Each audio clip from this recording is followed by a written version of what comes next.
अनित्यं सुखम लोकमिमं प्राप्य भजस्व मां जेतेबेला पर्यंत तुमे मते प्राप्त करिनाह सेतेबेला पर्यंत तुमे एठारे सुख पाइब नाही आनंद पाइब नाही जदि आनंद चाहुछो ताहाले मो शरणु आस मते जानिया पई चेष्टा करो तुमको काहे के शरीर मिलिछि आमे जदि भाबिबा केवल आमे विवाह करिबा धन रोजगार करिबा आमे आनंद रहिबा एइटा मनुष्य जीवन उद्देश्य एया नुह ए सब काम पशु पक्षी माने भी करूछंती से माने संसार कर से माने बंचुछंती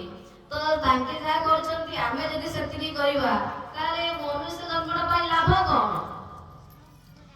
जो इतर जोनी रहिछि पशु जोनी आउ देवता मानक जोनी एदिला होछि कर्म फल केवल भोगिबे जोने पुण्य बले देवलोक को जाए किंतु सेठारे तार जते बेले पुण्यटा क्षय होई जाए सेते बेले पुणी से मर्त्यलोक को आसे देवता हेले आमे आउ सेठारे पुण्य बढ़िया पाई किछि करि परिबा नाही जदि पशु हेले आमे हमर पाप कर्मर फलटा भोगिबा सेठी मध्ये किछि करि परिबानी किंतु मनुष्य शरीर एमिति गुटे शरीर आमे चाहिले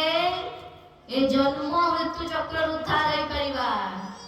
सब दिन पाई ए जो दुख जंजाल कष्ट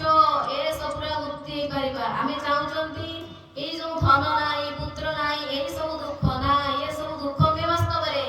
वास्तव दुख कोन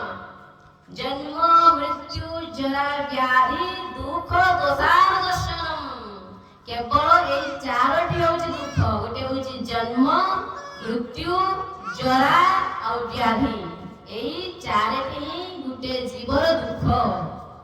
काहेकि ना से जेते थोर जन्म हो सेते थोर दुख मिलबो ना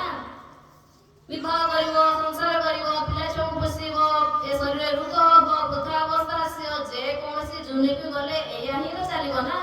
तो से दुख भोगी भोगी चलिबो एनु करे से कहउछंती एही जो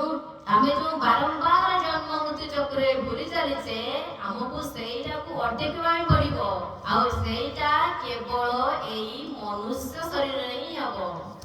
जन्म बहुत कष्ट जोडे की भागवत में लिखा जायछि आपण समस्त भागवत पढिबे श्रीमद् भगवत गीता पढिबे ए सब आम मान पई रखा जायछि ए सब आमे पढिबा आवश्यक आमे पढिले आमे जानि परिबा आमे समस्त सुख चाहुछे किंतु आमे केते प्रकार दुख पाउछे तेणु भगवान कहउछंती एइटी मोर माया शासन करूछि एटी तीनटी ताप रहिछि आदि भौतिक आदि दैविक और आध्यात्मिक आमे जहा कले मध्य एई त्रिताप हमहु केबे छाड़िबो नाही भगवान कहउछंती दैवी हसि गुणमयी मम माया दुरतया मो माया बहुत निष्ठुर ता भीतर दया नाही से केबे क्षमा दबनी किंतु जे मो शरण पळे आसे मो माया तार किछि क्षति करे नाही मामेव ज प्रपद्यन्ते माया मे तंतरन्तिते तेणु करी से कहउछंती तुमे माने मो शरण को आसो मते जानिया पई चेष्टा करो मन्मना भगवत भक्त से कहउछंती तुमर मनटा को मो पाखरे दियो काहेकि ना ए मनटा होची मोर ए मनटा मु तुमको देइछि ए मनटा तुमर नुह जदि मनटा तुमर ही थांता से संतुष्ट ही जाता जहा पाइले भी किंतु देखंतु आमे जहा पाइले भी आमे संतुष्टि होउचंती कि मन कहउछि कि हां हे गला आ आवश्यक नाही